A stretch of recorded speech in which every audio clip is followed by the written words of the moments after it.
Developing this morning, dozens of pro-Palestinian protesters at Columbia University are under arrest after taking over a school library on Wednesday. Some even defacing shelves and displays with slogans like "Columbia will burn" and "Learn from Palestine." At least 80 people were arrested, according to the NYPD. And that protest, by the way, coming just hours after a congressional hearing on anti-Semitism on college campuses. NewsNation's Alicia Nieves is at Columbia's campus in New York City this morning with the latest. Alicia, those protesters were removed just hours ago. How do things look this morning? Yeah, good morning, Markie. Well, the sun is up now. We're starting to see students trickle onto campus, and right now things are calm. A stark contrast, of course, from what we saw just hours ago last night. That was really reminiscent of those protests that we saw last year here at Columbia University.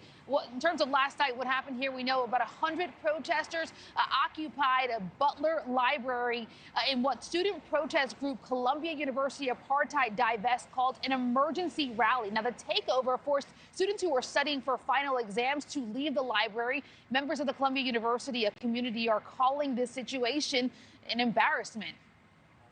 As someone whose finals were disrupted last year around this exact time, I think it's actually unfortunate and almost a disgrace to the university, to an elite institution, to not be able to put it under control after a year.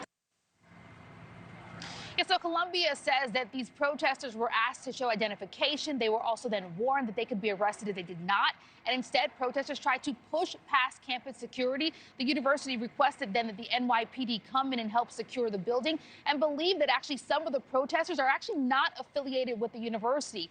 However, Columbia says that the students who did break university rules, they are going to face disciplinary actions. And Columbia's acting president, Claire Shipman, issued a statement saying in part, "Columbia strongly condemns violence on our campus, anti-Semitism, and all forms of hate and discrimination, some of which we witnessed." Now, the demonstrations eventually moved to the streets where protesters and police, as you can see on this video, can be seen having a standoff. And then protesters broke through the police barricade. They were also taken down by authorities. We're told that about 70 to 80 students or protesters more generally were arrested. And in fact, 2 public safety officers with the university, Markie, they were also injured. Thank you for watching. Subscribe below and download our NewsNation app right now on your phone, and you will get fact-based, unbiased news for all Americans.